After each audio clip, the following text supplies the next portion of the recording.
ada guru yang berhalangan hadir.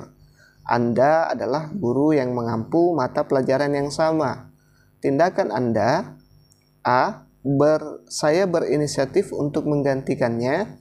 B. Saya memberikan tugas pada siswa-siswa yang diampu. C. Saya memberikan kebebasan pada para siswa. Dan D. Saya menyampaikan tugas yang diberikan guru tersebut. Nah, kira-kira yang mana? Agak mudah ya, kelihatan agak mudah ya teman-teman. Tapi ini menjebak loh. Jadi harus hati-hati. Nah, kalau saya, teman-teman bisa juga kunci dulu jawabannya. Bisa latihan-latihan sendiri dulu. Kunci, baru lanjutkan videonya ya. Oke, jadi jawaban yang paling tepat atau memiliki poin tertinggi adalah opsi A. Karena seperti yang kita sepakati bersama, yang kita ketahui bersama bahwa observasi itu tidak ada jawaban benar dan salah. Cuman ada nilai tertinggi dan terendah. Dia mirip dengan sosiokultural dan mirip juga dengan wawancara. Jadi usahakan dapat nilai yang tertinggi, jangan malah yang terendah atau hanya monoton di tengah-tengah. Itu akan susah bersaing karena perankingan ya teman-teman. Sistemnya ranking, tidak ada PG tapi ranking ya. Jangan sampai hanya 7 formasi Anda ranking 8. Oke. Jangan ya. Baik, yang opsi B, saya memberikan tugas pada siswa-siswa yang diampu. Nah, ini bagus juga, tapi agak kurang nyambung ya. Karena yang dibutuhkan di sini adalah inisiatif Anda melihat situasi yang ada di sekitar Anda, di tempat kerja Anda. Ini kan gurunya tidak datang. Yang paling tepat itu adalah berinisiatif untuk menggantikannya. Kalau ini teman-teman ini dulu, opsi A dulu baru ke B. Setelah kita punya inisiatif baru kita kasih tugas ya, seperti itu. Jadi saya anggap ini kurang tepat, bagus tapi kurang tepat ya, masih di bawah nilai A. Untuk opsi C, saya memberikan kebebasan kepada para siswa. Ini tidak boleh ya, jangan sampai ribut siswanya. Sekarang siswa zaman sekarang itu benar-benar tidak boleh dikasih kebebasan sepenuhnya. Ada yang berkelahi dan sebagainya. D. Saya menyampaikan tugas yang diberikan guru tersebut jika ada. Nah, ini juga berawal dari inisiatif dulu, baru sampai ke sini teman-teman. Jadi yang paling tepat adalah menggantikannya dulu. Nanti di dalam baru kita bisa lihat apakah ada tugas atau tidak, seperti itu. Bagi yang kurang sependapat boleh berkomentar, kita diskusi ya teman-teman. Saya tidak menggurui teman-teman sekalian. Baik, kita lanjut ke soal berikutnya. Bagaimana Anda menangani tindakan perundungan di antara bawahan Anda? A. Saya tidak mencampuri urusan mereka. B. Saya memberikan sanksi bagi para pelaku. C. Saya tidak membiarkan hal itu terjadi. Ini salah sedikit. D. Saya maklumi hal tersebut. Nah, kira-kira menurut teman-teman nilai tertinggi ada di mana nih?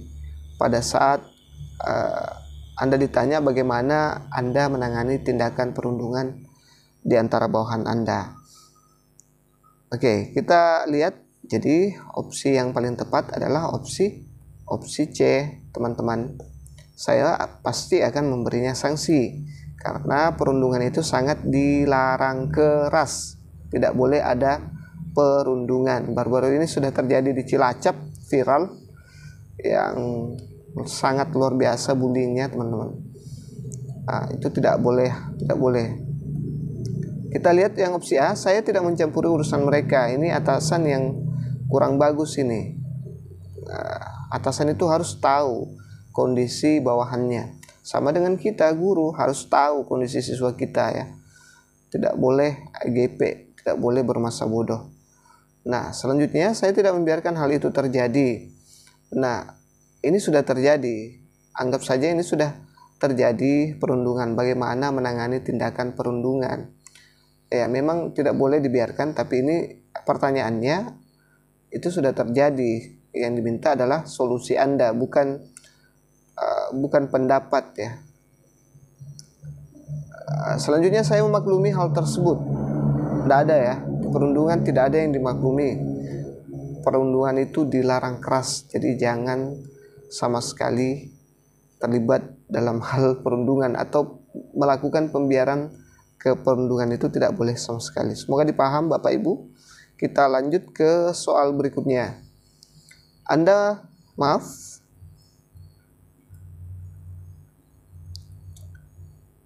memiliki karyawan-karyawan yang berbeda latar belakang agama dan budaya.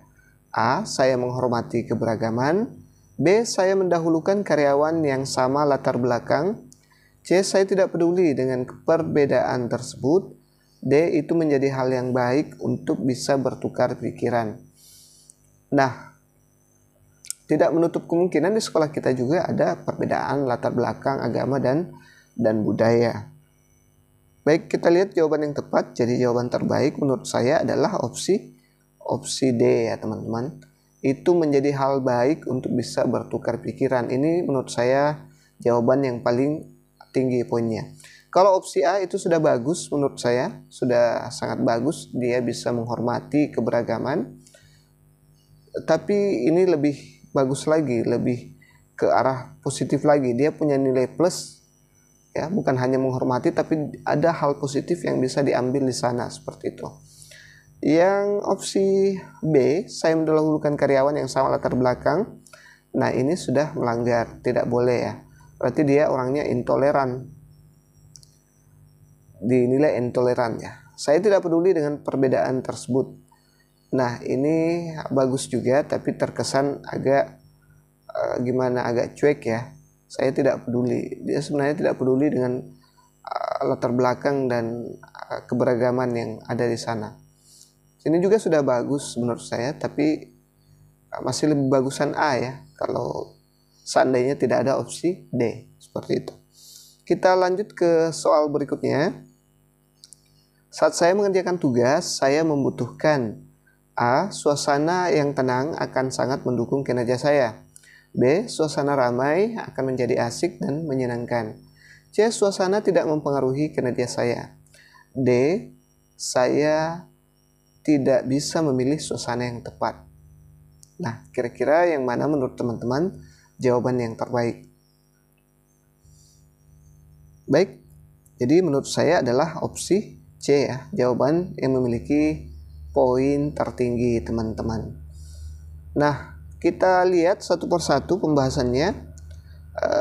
Suasana yang tenang akan sangat mendukung kinerja saya. Ini kalau masih ada kata suasana baik itu ramai, baik itu senang, berarti dia belum bisa bekerja dalam kondisi apapun itu. Sedangkan pegawai itu dituntut untuk bisa bekerja dalam suasana, situasi, dan kondisi apapun itu ya teman-teman.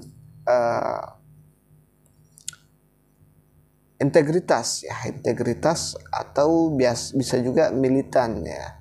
Karyawan yang disuka itu adalah pegawai yang militan, tidak terpengaruh dengan suasana seperti itu.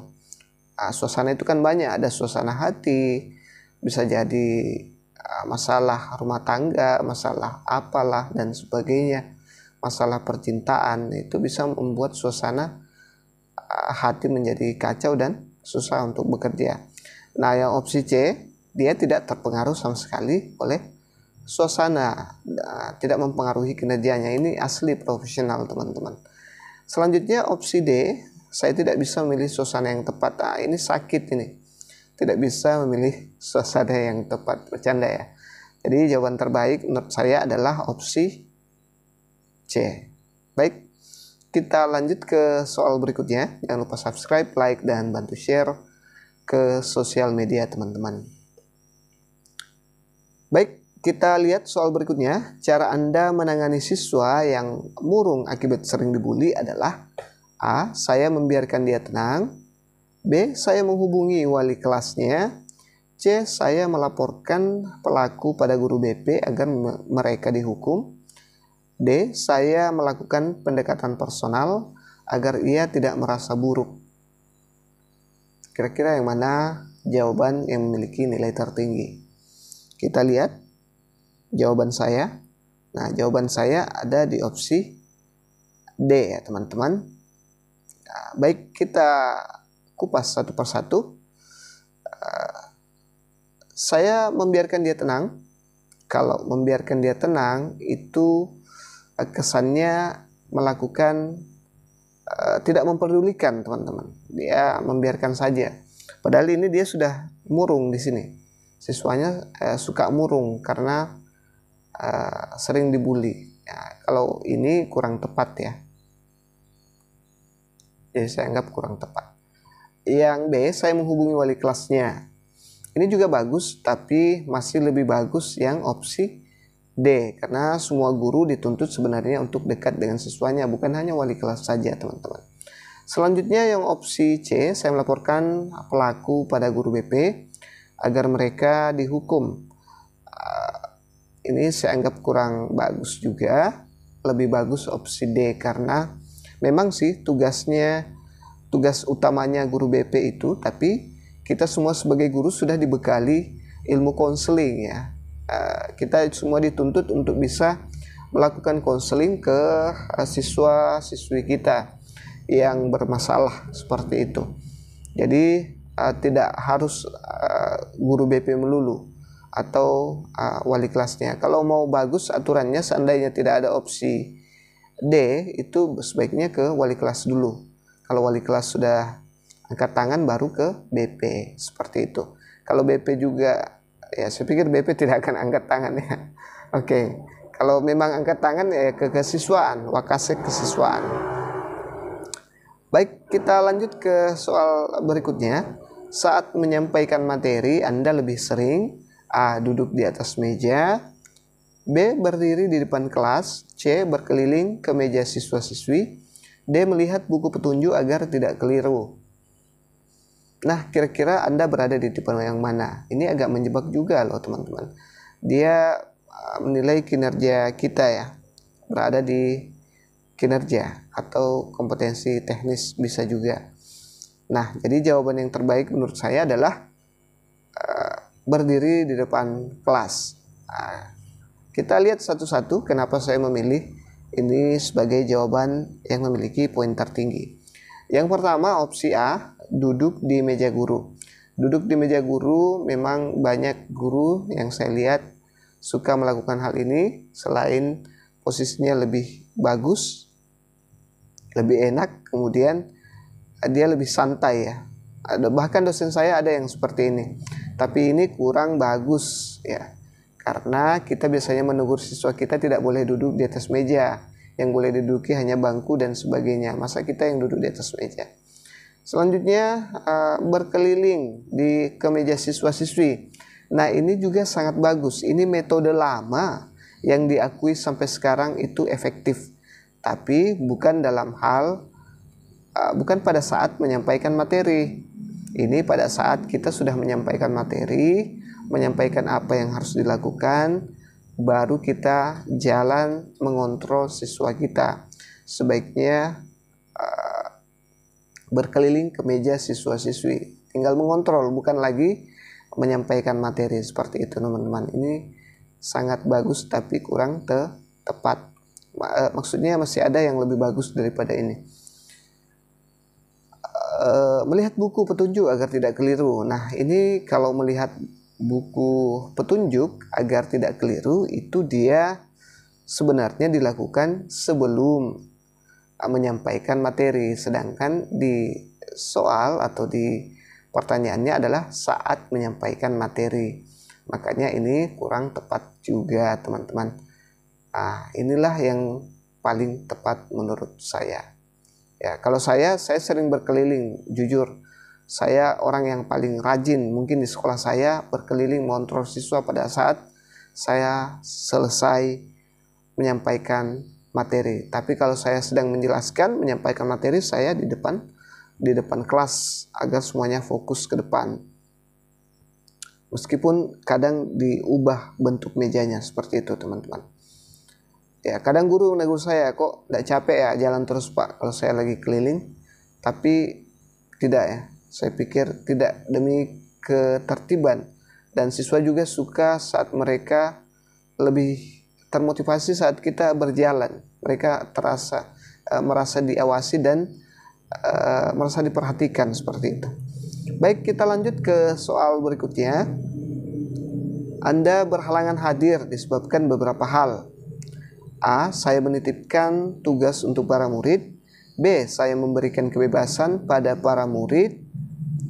C. Saya meminta guru lain untuk menggantikan saya. D. Saya akan menggantinya di lain waktu. Nah, ini jadi soal situation and judgment test itu memang kita seolah-olah ditempatkan di suatu situasi yang agak rumit, dan kita dibutuhkan untuk memecahkan masalah itu sebaik mungkin ya. Sekarang dia berada di situasi yang dia tidak sempat hadir ya, berhalangan hadir. Kira-kira yang mana yang terbaik teman-teman? Jadi jawaban yang tepat menurut saya adalah opsi C ya. Saya minta guru lain menggantikan saya. Teman-teman kalau kurang sepakat boleh berkomentar, kita sharing ya. Saya akan sertakan alasannya. Yang pertama, yang opsi A, menitipkan tugas untuk para murid. Kalau zaman sekarang saya kira tidak cocok teman-teman untuk menitipkan tugas ke murid ya. Sekarang itu siswanya itu aktif semua. Bahkan pada saat gurunya ada saja di kelas, mereka berkelahi, mereka keluar masuk dan sebagainya. Pokoknya banyak yang terjadi kalau gurunya tidak ada di kelas. Jadi ini saya anggap kurang efektif teman-teman. Beda dengan zaman saya dulu, oke. Kami dulu memang betul-betul takut sama guru ya. Kalau ketua kelas sudah pesan tulis ini atau kerjakan ini, kami tidak ada lagi yang berani keluar. Nanti dicatat sama ketua kelas. Tidak boleh. Kalau sekarang tidak cocok ya untuk menitipkan kepada siswa. B. Saya memberikan kebebasan pada murid. Ini apalagi, ini lebih parah ya. Saya minta guru lain menggantikan. Nah, inilah yang cocok di zaman sekarang. Kalau kita berhalangan hadir, usahakan kita minta bantuan ke teman guru kita yang lain. Kalau di SD itu guru kelas, saya yakin guru kelasnya itu pasti lebih ada honorer di sana. Atau teman-teman ASN yang kita anggap dekat bisa membantu kita, atau tetangga kelas dengan kita bisa membantu kita mengontrol kelas kita. Kalau yang opsi D, saya akan menggantinya di lain waktu. Bukan di lain waktu ya, yang diinginkan pada saat yang sekarang ini, bukan di lain waktu. Jadi ini kurang bagus juga. Oke teman-teman, semoga dipaham. Kita lanjut ke soal berikutnya.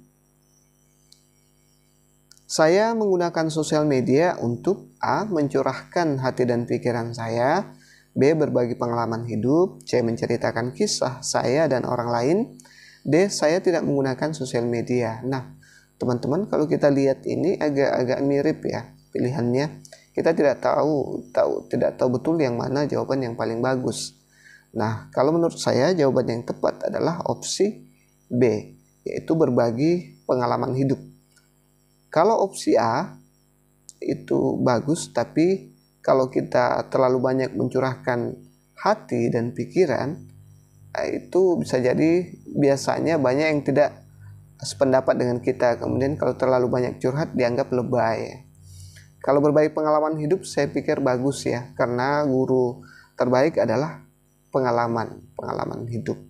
Ya, berbagi pengalaman hidup itu banyak, bisa berbagi pengalaman hidupnya Nabi, tokoh-tokoh, pengalaman hidup kita sendiri yang positif.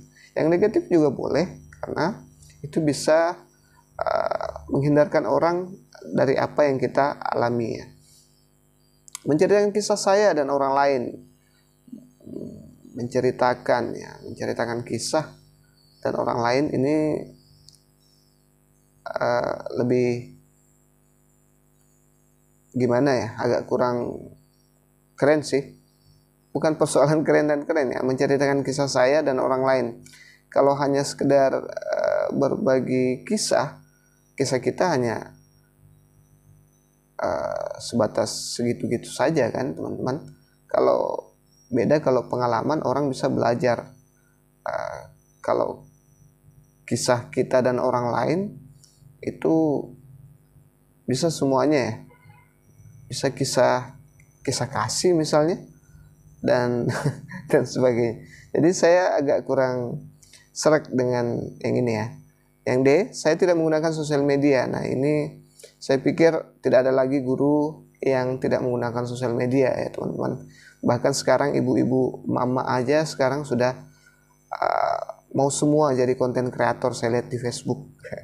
Mungkin ada teman kita salah satunya di sini yang membagikan kesehariannya, kisah-kisahnya ada yang nyapu, ada yang masak telur untuk suaminya, ada yang bengkel dan sebagainya. Itu kisah ya. Nah, seperti itulah kalau kisah. Kalau pengalaman hidup itu lebih punya makna dibanding kisah, menceritakan kisah-kisah kita dan orang lain. Seperti itu. Oke, semoga dipaham. Kalau teman-teman tidak sependapat dengan saya yang ini, silahkan berkomentar di kolom komentar. Saya tunggu komentarnya. Baik, untuk soal selanjutnya, Anda mendukung tindakan guru menghukum siswa dengan kekerasan? A, sangat setuju. Nah, bisa jadi nanti di observasi ada pernyataan setuju dan sangat tidak setuju. Pokoknya kita lengkapi semua. Kita siapkan semua senjata ya teman-teman. B, setuju. C, tidak setuju. D, sangat tidak setuju. Anda mendukung tindakan guru menghukum siswa dengan kekerasan. Sekarang sejak 2013 sampai kurikulum Merdeka sekarang, ini sangat keras, sangat dilarang menghukum siswa dengan kekerasan. Maka jawaban yang terbaik adalah sangat tidak setuju. Kalau teman-teman nanti menemukan pertanyaan antara yang seperti ini, pilih yang sangat ya. Itu memiliki poin tertinggi. Kekerasan itu sangat dilarang, makanya kita sangat tidak setuju, jangan tidak setuju. Nah, bisa jadi tidak setuju poinnya 3, sangat tidak setuju poinnya 4. Semoga dipahami ya teman-teman. Jadi pilih yang sangat kalau ada soal seperti ini, pernyataan seperti ini ya. Ini soal pernyataan sebenarnya, setuju dan tidak setuju. Oke, kita lanjut ke soal berikutnya. Anda dinyatakan termasuk kategori P2 dalam seleksi P3K 2023. Oleh karena itu, Anda segera menghapus semua postingan sosial media yang berkaitan dengan perundungan. A, sangat setuju. B, setuju. C, tidak setuju. D, sangat tidak setuju. Kira-kira yang mana nih teman-teman?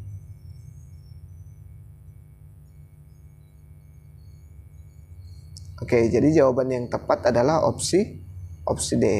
Sangat tidak setuju. Kenapa sangat tidak setuju? Jangan dihapus ya. Jangan dihapus ya. Postingannya harusnya tidak usah dihapus.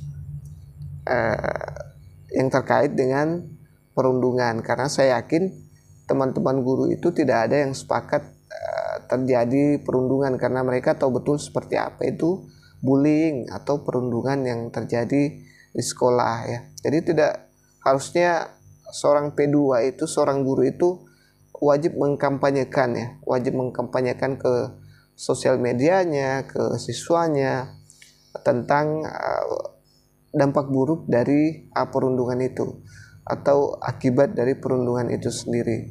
Jadi intinya di sini di soal ini adalah bagaimana guru itu bisa terus mengkampanyekan bullying ya. Tidak boleh, dilarang bullying dan perundungan dan seperti itu. Jangan justru menghapus. Makanya kita memilih option sangat tidak setuju. Anda adalah seorang guru P3K yang baru saja ditempatkan di sebuah sekolah dasar di pedesaan. Anda mendapati bahwa sebagian besar siswa di sekolah ini memiliki tingkat literasi yang rendah. Bagaimana Anda akan mengatasi masalah ini? A, mengadakan pelatihan literasi tambahan setelah jam sekolah. B. Mengabaikan masalah literasi karena itu bukan tanggung jawab Anda. C. Melaporkan masalah ini kepada kepala sekolah dan menunggu instruksi lebih lanjut. Selanjutnya yang D. Membeli buku-buku literasi untuk siswa dengan uang pribadi Anda. Baik teman-teman, teman-teman bisa latihan jawab soalnya dulu, nanti setelah dikunci baru dilanjut lagi. Tapi kalau tidak apa-apa ya. Lihat saja dulu seperti apa soal situasional itu sendiri. Jadi soal itu adalah kita seolah-olah berada di tempat TKP yang akan kita jalani nanti, seperti itu.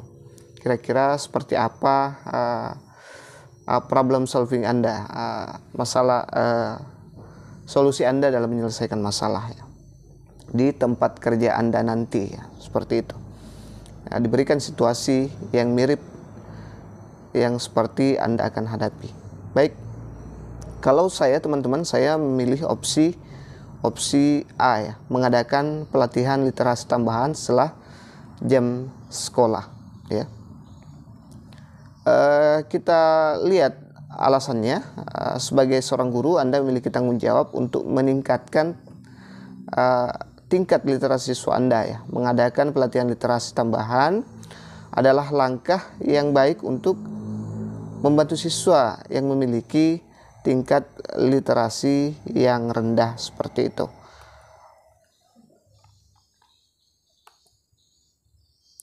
Kita lihat opsi yang lain teman-teman. Apakah memang poin A yang memiliki poin tertinggi?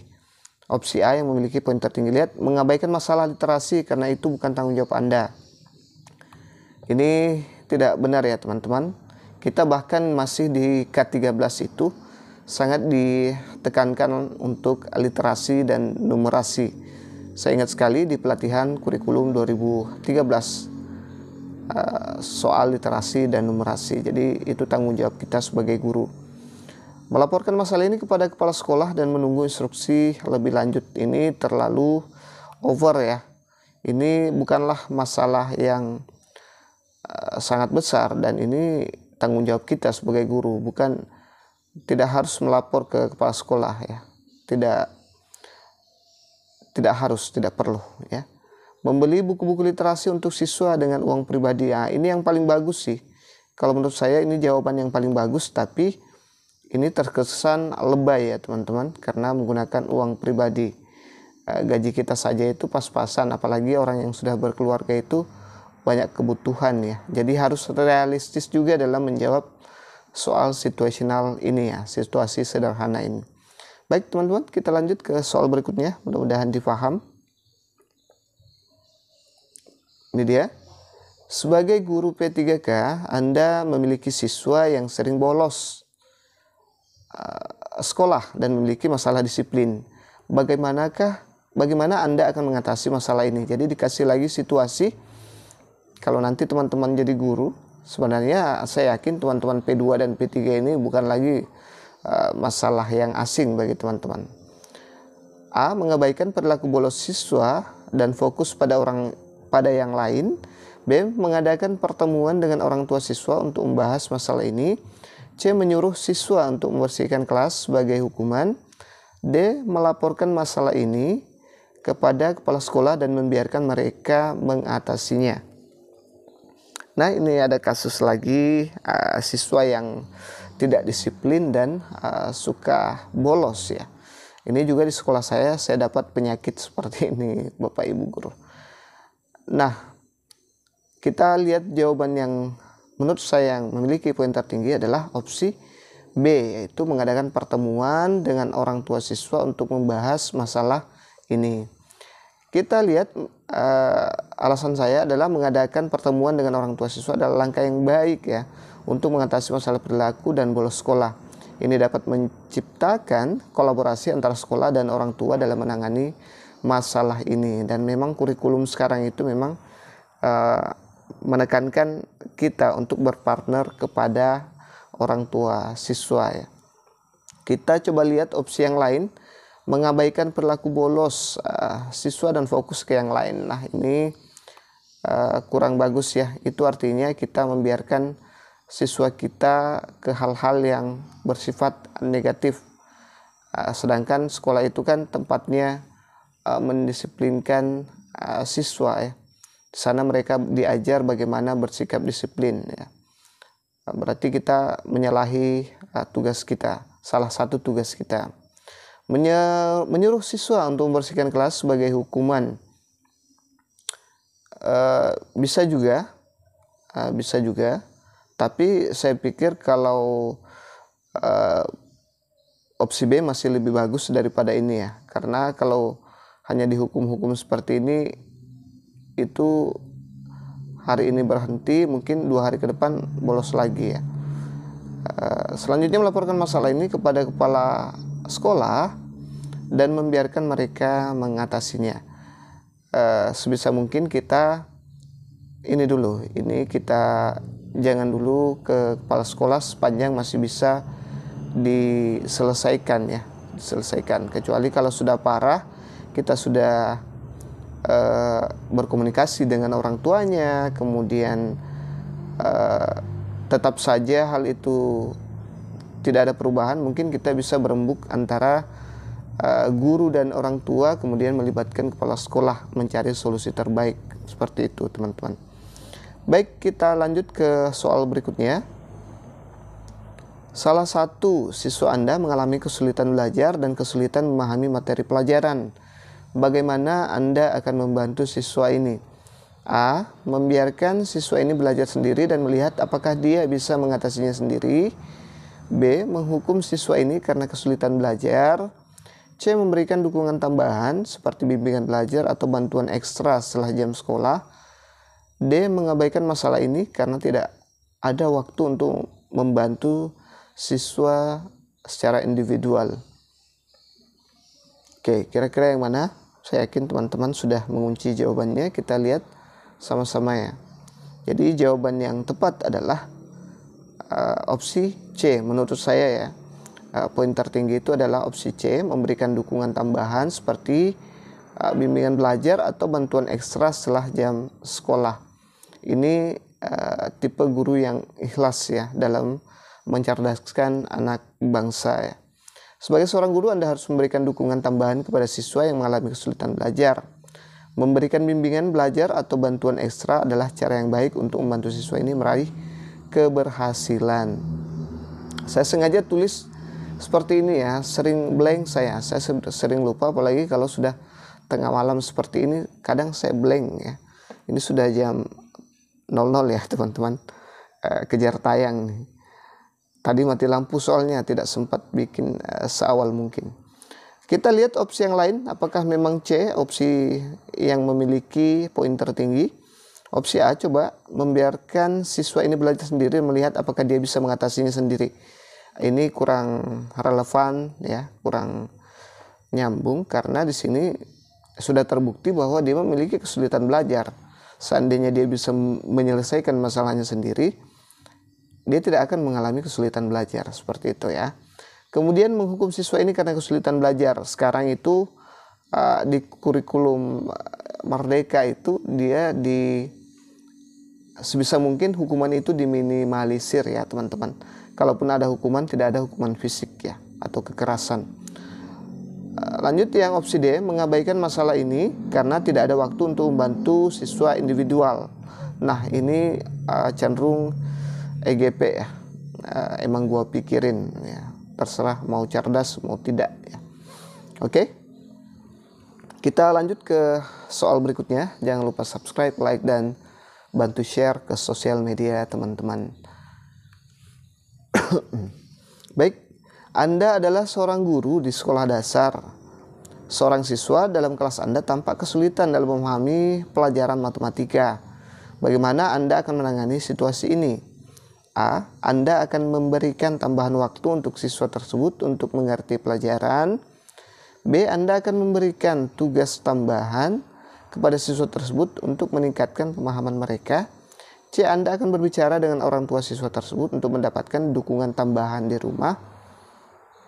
D. Anda akan mengabaikan situasi ini dan fokus kepada siswa-siswa lain yang lebih mahir dalam pelajaran tersebut. Nah, kalau ini opsinya agak hots ya teman-teman, agak sulit menentukan pilihan terbaik. Agak-agak mirip juga dengan soal yang barusan kita lihat, ada mengenai masalah kesulitan belajar ya. Tapi ini lebih spesifik ke mapel matematika ya. Ini kita lihat jawabannya. Jadi kalau menurut saya di sini jawaban terbaik adalah opsi C ya. Karena tadi tidak ada opsi C, makanya saya memilih yang cenderung ke opsi A. Nah, sekarang ada opsi C, saya memilih yang opsi C. Ini alasannya ya. Anda akan berbicara dengan orang tua siswa tersebut untuk mendapatkan dukungan tambahan di rumah. Dalam situasi seperti ini, penting untuk melibatkan orang tua atau wali siswa untuk membantu meningkatkan pemahaman siswa dalam pelajaran.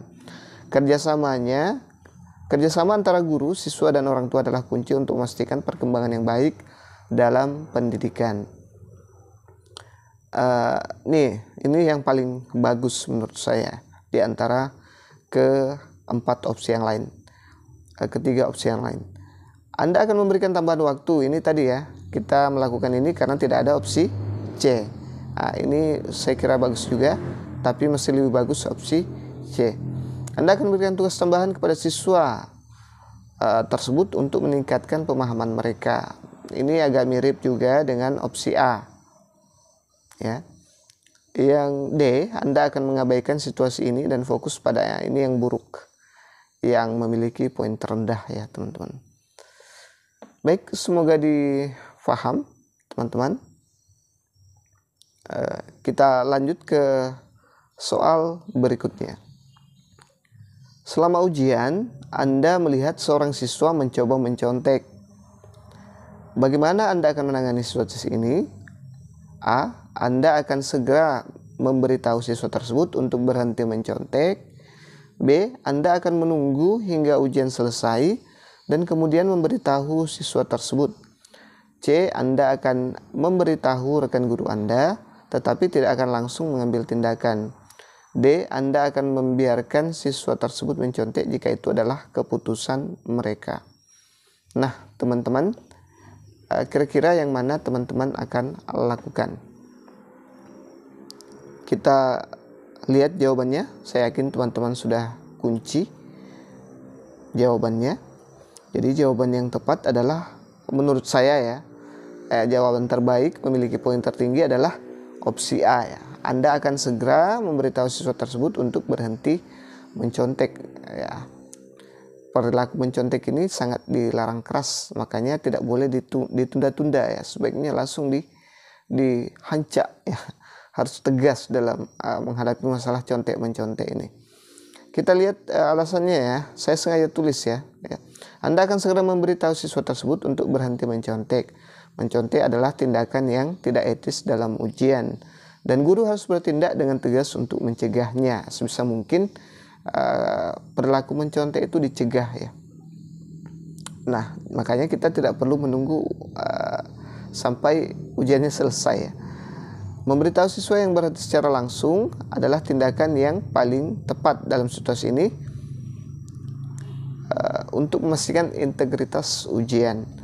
Nah, kalau kita menunggu itu artinya kita memberi kesempatan dia untuk mencontek. Anda akan beritahu rekan guru Anda, tetapi tidak langsung mengambil tindakan ya.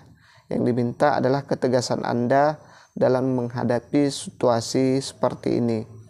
Ya, ini semua situasi-situasi yang akan Anda hadapi nanti pada saat teman-teman lulus. Meskipun tidak lulus, sebenarnya P2 dan P3 itu adalah orang yang sudah berpengalaman mengajar teman-teman.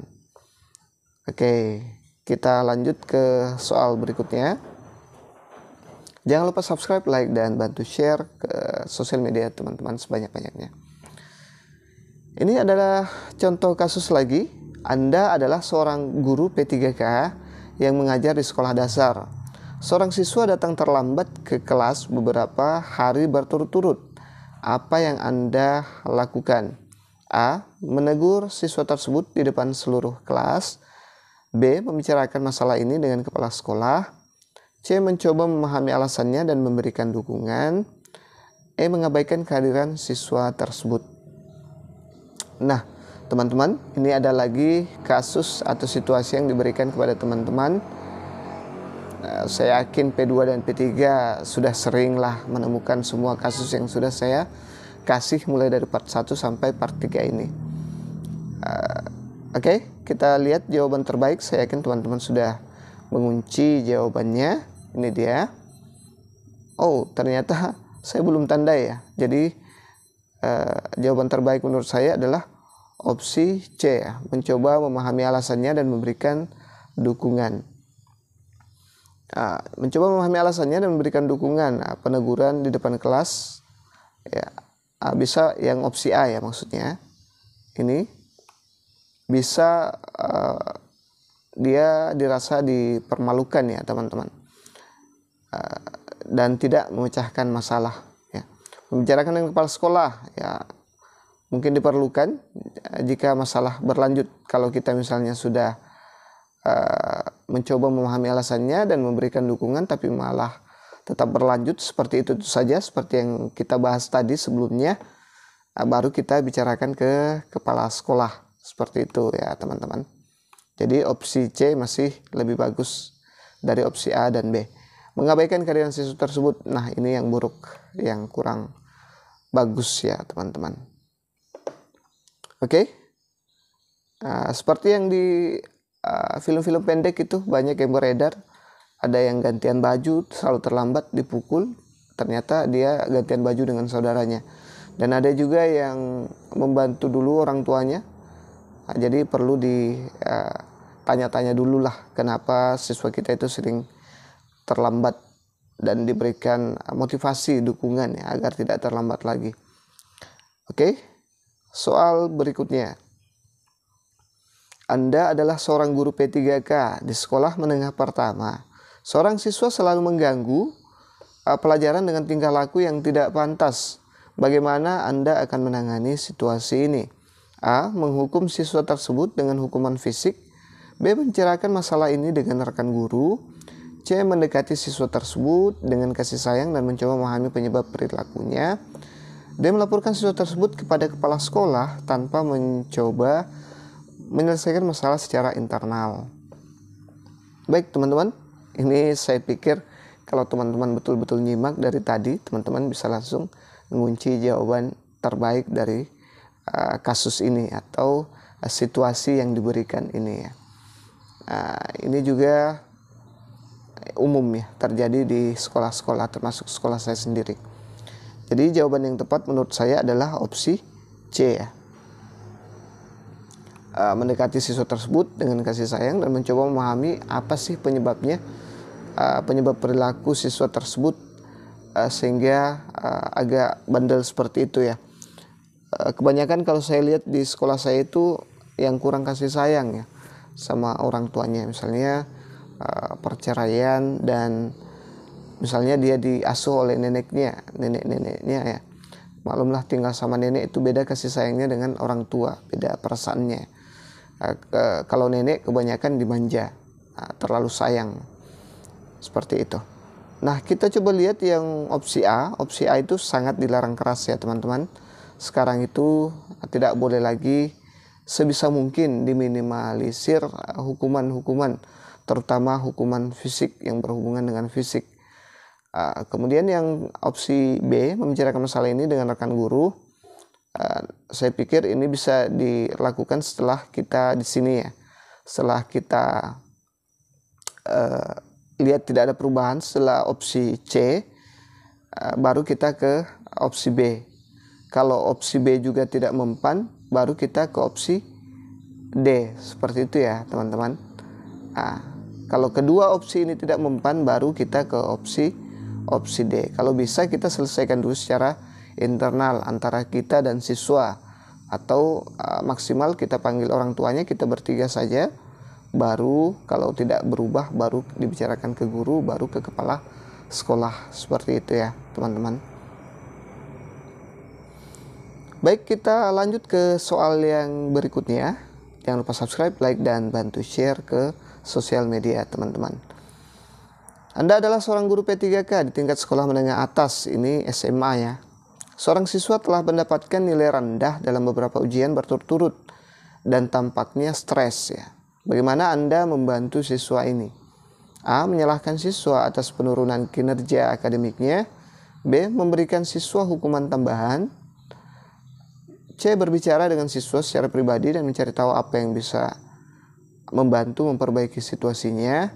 D. Mengabaikan masalah ini dan fokus pada siswa-siswa yang lain. Saya yakin teman-teman sudah bisa dari sekian banyak soal yang tadi sudah bisa menemukan poin tertinggi dari kasus ini atau situasi ini ya teman-teman. Oke, jadi jawaban yang tepat menurut saya adalah opsi C ya.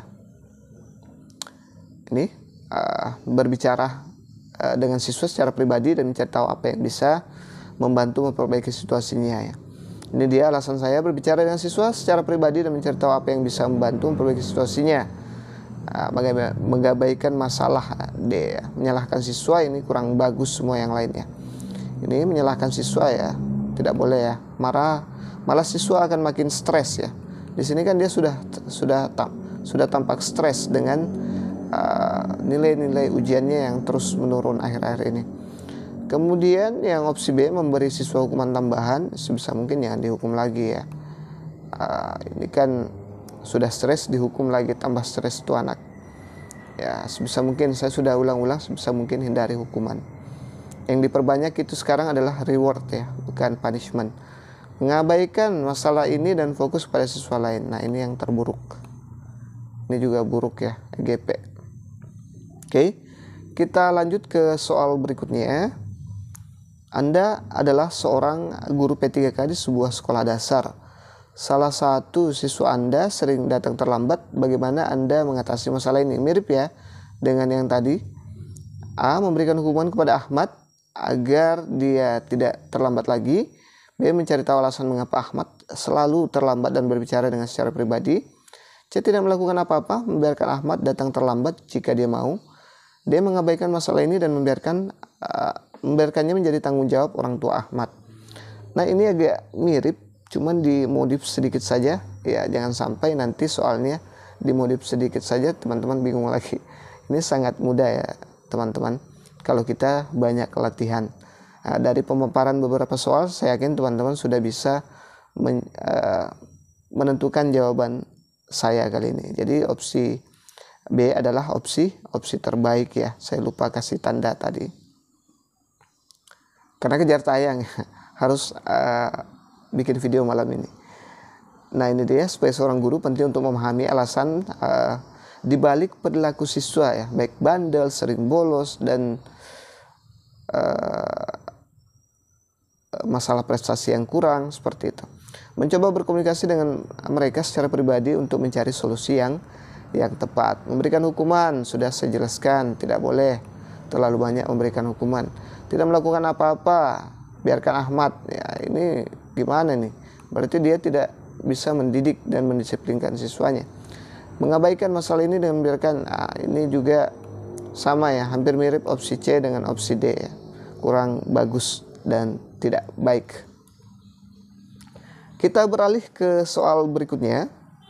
Anda mengajar di kelas yang memiliki beragam tingkat kecerdasan dan kemampuan. Bagaimana Anda memastikan bahwa semua siswa dalam kelas Anda mendapatkan pendidikan yang sesuai dengan kemampuan mereka? A. Memberikan tugas yang sama untuk semua siswa tanpa memperhatikan perbedaan kemampuan mereka. B. Mengidentifikasi siswa-siswa yang lebih unggul dan memberikan perhatian khusus kepada mereka. C. Menggunakan berbagai pendekatan pengajaran yang berbeda dan menyesuaikan materi sesuai dengan kebutuhan individu siswa. D. Mendorong siswa yang lebih lemah untuk mengikuti pelajaran tambahan di luar jam sekolah. Nah teman-teman, kira-kira yang mana opsi terbaik? Ini ada kasus baru ya, kasus beragam ya. Siswanya agak beragam, ada yang tingkat kecerdasannya tinggi dan ada juga di bawah rata-rata ya, dia majemuk siswanya nih.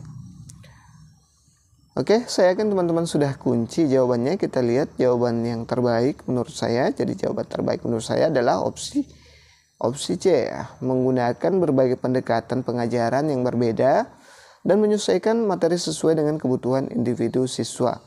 Dalam kelas yang beragam, penting untuk menggunakan pendekatan yang berbeda untuk memenuhi kebutuhan siswa dengan tingkat kemampuan yang berbeda ya teman-teman. Makanya sekarang itu di IKM ada istilah assessment ya. Harus diidentifikasi semua kemampuan siswa ya. Harus ditahu semua dia butuh apa. Ya, namanya juga mereka butuh merdeka. Tapi gurunya yang setengah mati melakukan assessment ya teman-teman. Oke, kita lihat opsi A, memberikan tugas yang sama untuk semua siswa tapi memperhatikan perbedaan kemampuan mereka. Oke, ini juga bagus setelah opsi C ya teman-teman. Tetap memperhatikan dia tidak memperhatikan ya. Kasihan yang memiliki kemampuan yang di bawah rata-rata atau yang rendah. Yang B, mengidentifikasi siswa-siswa yang lebih unggul dan memberikan perhatian khusus kepada mereka. Ini kok malah yang unggul saja yang diperhatikan. Jadi yang berkemampuan rendah gimana? Terus yang opsi D, mendorong siswa-siswa yang lebih lemah untuk mengikuti pelajaran tambahan di luar jam. Ini juga bagus menurut saya. Ini kedua setelah opsi C maksud saya, bukan yang A. Oke, tapi untuk yang relevan, yang paling bagus adalah opsi C. Itu relevan dengan kurikulum kita sekarang teman-teman. Sebagai guru mata pelajaran, Anda diharapkan mampu memberikan materi yang dapat dengan mudah dipahami peserta didik. Di sekolah, Anda dianggap sangat kompeten dalam mengajar. Namun, tahun ini mata pelajaran yang Anda ajar mengalami kemerosotan. Terlihat dari banyak peserta didik yang mendapatkan nilai rendah. Langkah yang harus Anda ambil adalah A, mengevaluasi materi pembelajaran yang Anda berikan sesuai dengan modul ajar atau tidak. B, meminta peserta didik yang memiliki nilai tinggi untuk membantu teman-teman mereka yang mendapat nilai rendah. C, menganggap masalah tersebut tidak signifikan karena Anda sudah mengajar sesuai dengan prosedur. D, mengusulkan tambahan jam belajar kepada pihak sekolah agar peserta didik dapat mendalami materi. Nah, di sini kan yang akan dilihat itu kompetensi Anda dalam sebagai seorang guru dalam menghadapi situasi tertentu. Nah, situasinya di sini yang dikasih adalah ada masalah dengan masalah kemerosotan ya yang terjadi dengan siswa Anda. Banyak yang dapat nilai rendah padahal Anda ini dianggap guru yang sudah kompeten dalam mengajar di sekolah. Nah, kalau kita lihat opsi A, maka di sini jadi opsi A, B sampai D itu atau bahkan sampai E nantinya itu sebenarnya tidak ada jawaban benar salah teman-teman. Yang ada adalah nilai tertinggi dan terendah, sama dengan TKP, sama dengan sosiokultural, sama dengan sosial kepribadian guru di PPG. Jadi usahakan dapat nilai yang tertinggi ya di opsinya nanti. Nah, kira-kira yang mana nih teman-teman yang mendapat nilai tertinggi? Kita lihat jawabannya. Dari jawaban yang saya pilih adalah menurut saya itu memiliki poin tertinggi adalah opsi B ya. Meminta peserta didik yang memiliki nilai tinggi untuk membantu teman-teman mereka yang mendapatkan nilai rendah. Ini nampaknya pembelajaran teman sejawat ya. Jadi ini lebih efektif atau lebih baik dari kesemua opsi ini. Kalau opsi A dia bagus, dia di sini mengevaluasi setelah terjadinya kemerosotan materi pembelajaran yang Anda berikan sesuai dengan modul ajar atau tidak. Nah, ini saya pikir sampai di sini tidak masuk akal ya. Tidak mungkin seorang guru itu tidak memberikan materi ajar sesuai dengan modul ajar ya. Apalagi di sini dia dianggap guru yang sangat kompeten ya, teman-teman. Selanjutnya menganggap masalah tersebut tidak signifikan. Nah, ini tidak boleh sama sekali ya. Ini saya anggap salah. Kemudian mengusulkan tambahan jam belajar kepada pihak sekolah agar peserta didik dapat mendalami materi. Nah, ini juga agak ribet ya teman-teman, karena bisa menyiksa siswa dengan menambah jam belajar seperti itu. Mungkin kita bisa, tapi siswa kita mungkin punya kendala ya dengan tambahan ini. Bahkan mereka cenderung akan stres kalau dipaksa belajar terus ya teman-teman. Jadi opsi terbaik adalah opsi B. Baik, kita lanjut ke soal berikutnya. Yang tidak sepakat atau punya opsi lain, silahkan dibalas di komentar ya, atau berkomentar.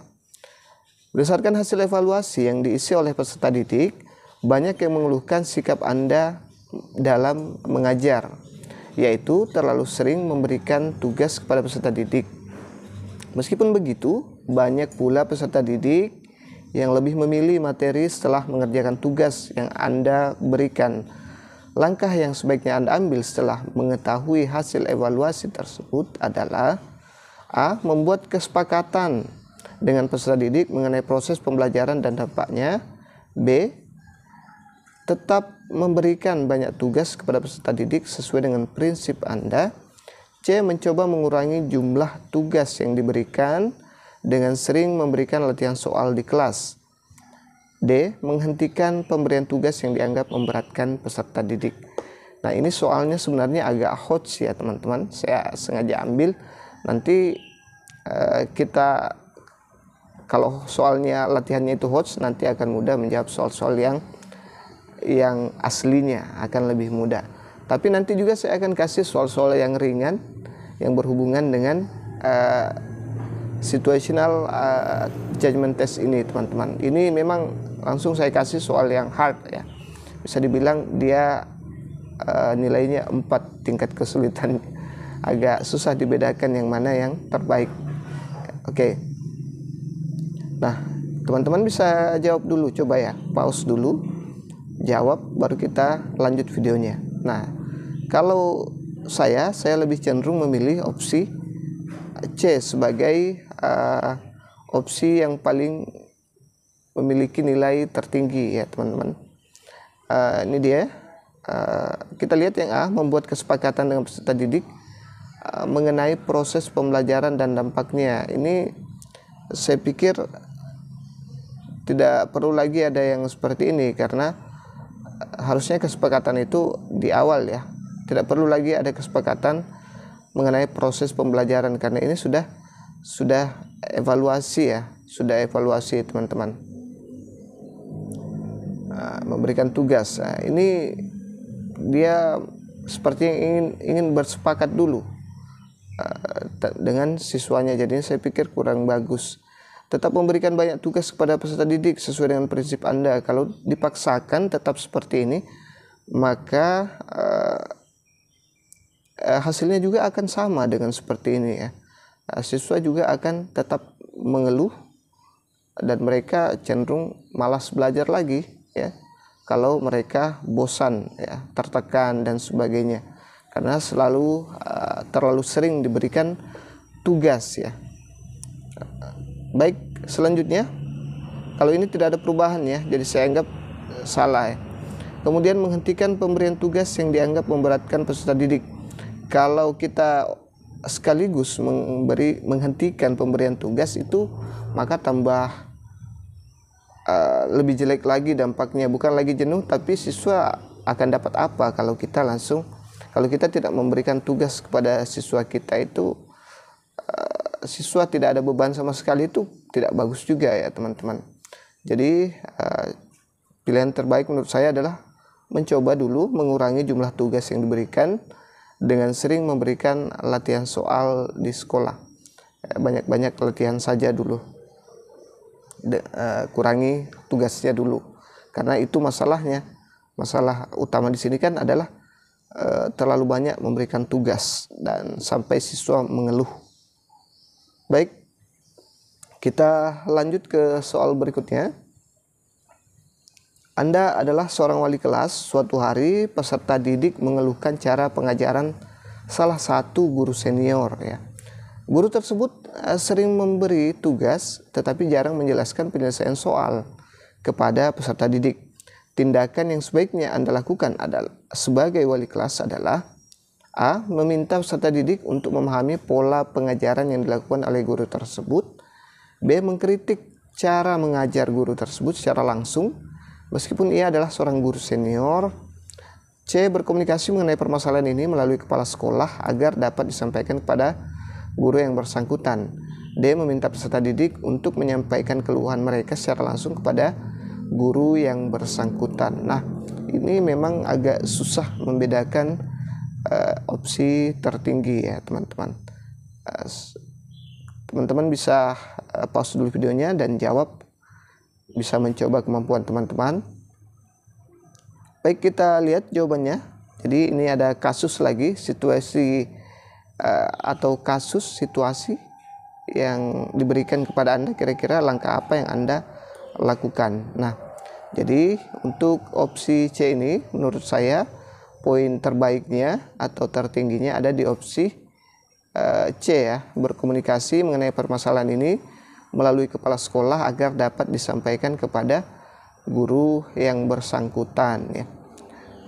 Kenapa demikian? Karena ini kan dia posisinya kan sebagai guru senior ya. Kita pasti hormat kepada guru senior dan agak segan.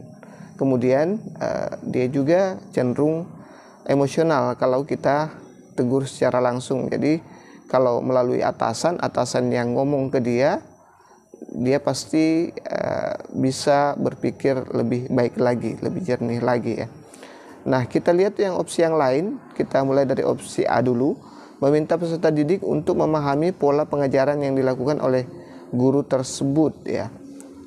Ini sama dengan pasrah ya, memaksakan ke siswa lagi, padahal siswa sudah mengeluh kenapa kita malah bermasa bodoh saja ya. Jadi saya anggap ini siswa lagi, padahal sudah mengeluh. Siswa lagi, kita kembalikan lagi ke siswa,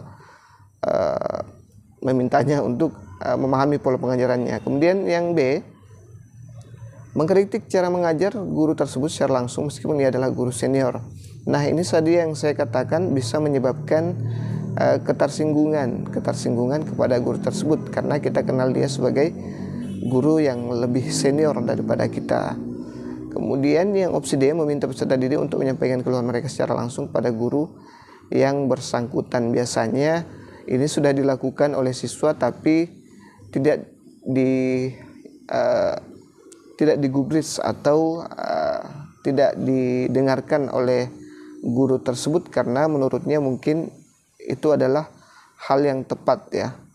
Jadi ya salah satu poin tertinggi adalah opsi C menurut saya teman-teman. Oke, semoga dipaham. Silahkan berkomentar kalau punya opsi yang berbeda. Kita lihat soal berikutnya. Salah satu kunci keberhasilan tujuan pembelajaran adalah manajemen kelas yang baik. Salah satu kelas Anda memiliki karakter peserta didik yang sering datang terlambat. Berbagai upaya Anda telah dilakukan, tetapi masih ada beberapa peserta didik yang datang terlambat. Tindakan yang harus Anda ambil adalah A. Membuat perjanjian bersama peserta didik dan menampilkan di papan pengumuman di kelas. B. Meminta ketua kelas untuk mengkoordinasikan keterlibatan kelas agar tidak ada yang datang terlambat. C.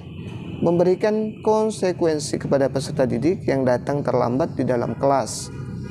D. Terus mengingatkan peserta didik untuk datang tepat waktu ke kelas Anda. Nah, di sini Anda diberikan lagi situasi sederhana ya, di mana Anda diminta untuk melakukan tindakan yang seharusnya, yang sebaiknya Anda lakukan. Nah, inilah yang disebut dengan situational judgment test atau STJ ya teman-teman. Dikasih lagi situasi yang seperti ini.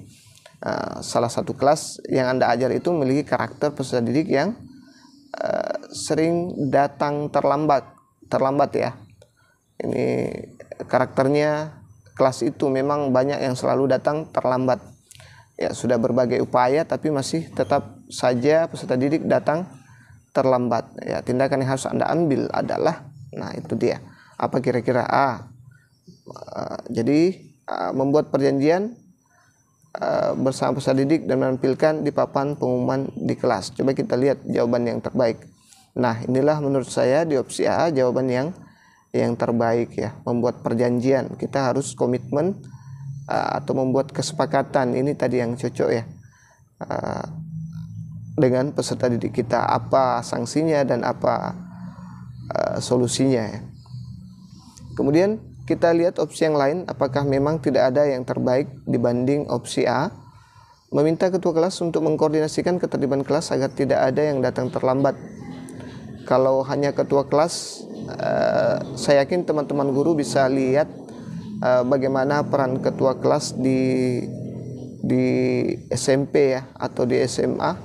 Itu kebanyakan banyak yang menentang. Beda kalau SD, kalau kita ambil jagoannya sebagai ketua kelas, itu mungkin bagus ya, karena semuanya mendengar, takut sama ketua. Tapi kalau di SMP dan SMA itu beda lagi ya. Jadi saya pikir ini tidak terlalu efektif. Selanjutnya, memberikan konsekuensi kepada peserta didik yang datang terlambat di dalam kelas. Nah, kalau langsung memberikan konsekuensi, bisa jadi banyak yang dapat hukuman atau sanksi. Harusnya disepakati dulu ya. Harusnya dibuat dulu perjanjian bersama ya, supaya tidak ada lagi yang disalahkan ya. Yang sampai kita karena terlalu banyak, misalnya yang 10 orang itu terlambat dan kita sanksi 10 orang, nanti kesannya kita yang guru yang kurang bagus ya, kurang bagus ya. Kalau mungkin 1-2 orang no problem, tidak ada masalah. Selanjutnya D, terus mengingatkan peserta didik untuk datang tepat waktu ke kelas Anda. Ini saya pikir opsi yang baik juga, yang bagus juga. Tapi ini kan kasusnya sudah kalau kita lihat di situasi ini kasusnya sudah parah teman-teman. Jadi ini kurang cocok dipakai sebagai solusi yang kasus yang sudah parah ini. Jadi solusi terbaik adalah yang ini, membuat perjanjian, kemudian nanti ada sanksi. Dan ini bagus karena kita tampilkan di papan pengumuman di kelas supaya selalu diingat ya. Oke, soal selanjutnya teman-teman. Sebagai seorang pendidik, Anda diharapkan mampu mengelola kelas dengan efektif. Suatu ketika Anda sebagai guru baru di sekolah dihadapkan dengan situasi kelas yang sangat tidak kondusif. Terlihat dari peserta didik yang suka ngobrol sendiri saat pembelajaran berlangsung. Tindakan yang harus Anda ambil dalam mengatasi situasi tersebut adalah A. Memberi perjanjian pembelajaran bersama peserta didik. B. Mencari metode pembelajaran yang sesuai untuk setiap kelas. C. Memberikan tugas tambahan kepada peserta didik yang ngobrol sendiri. D. Menegur secara lisan peserta didik yang ngobrol sendiri. Nah, ini beda lagi kasusnya ya. Jadi kita dikasih kasus terus. Selama tes observasi itu, tes situational test itu, kita akan dikasih terus kasus-kasus ya. Contoh-contoh kasus dan bagaimana cara terbaik untuk menyelesaikannya. Ini ada lagi yang suka ngobrol sendiri ya. Nih, bagaimana kita mengelola kelas dengan efektif ya. Nih, kira-kira yang mana jawabannya teman-teman? Ini kelasnya dia tidak kondusif ya. Terlihat dari para peserta didik yang suka ngobrol sendiri saat pembelajaran berlangsung. Kira-kira yang mana? Baik, kita lihat jawabannya. Jadi jawaban yang terbaik menurut saya adalah opsi B ya. Kita guru harus pandai-pandai mencari metode yang terbaik, yang cocok untuk kelas yang notabene-nya suka ngobrol sendiri, suka ribut. Nah, biasanya itu kelas yang suka ribut, saya kasih game. Kalau saya ya teman-teman, saya kasih game atau saya kasih kuis, itu lebih efektif karena mereka sebenarnya adalah orang-orang yang aktif bicara seperti itu kalau saya ya. Jadi solusinya adalah mencarikan metode atau pembelajaran yang sesuai untuk setiap kelas. Kalau opsi A, membuat perjanjian pembelajaran bersama peserta didik. Nah, ini sebenarnya tidak perlu ya, teman-teman. Ini terlalu gimana gitu ya. Ini terlalu berlebihan. Tidak perlu memaksa siswa untuk diam. Sekarang di era kita itu di kurikulum itu kita ditekankan bagaimana supaya peserta didik itu bisa aktif. Jadi saya anggap ini agak kurang cocok ya.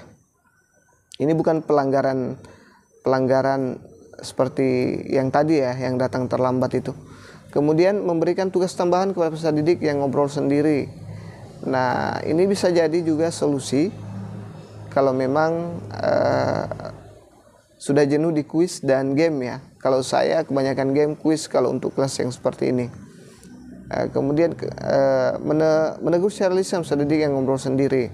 Nah, ini juga bisa menegur secara lisan, tapi kalau kebanyakan kondisi siswanya seperti itu, kita mau tegur satu-satu nanti kebablasan kita. Jadi ini kurang cocok juga menurut saya.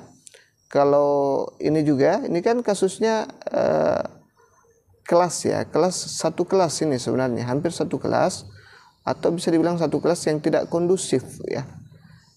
Siswanya memang suka ngobrol sendiri, masa kita kasih tugas tambahan ke semuanya. Jadi hati-hati dengan kata-kata pengecohnya, bukan hanya satu atau dua orang ya teman-teman. Jadi opsi terbaik adalah opsi B. Baik teman-teman, itu saja dulu yang sempat saya share, takut terlalu panjang videonya. Nanti kita akan share lagi mungkin soal-soal yang agak rendah kelasnya, di bawah kelasnya, biar teman-teman bisa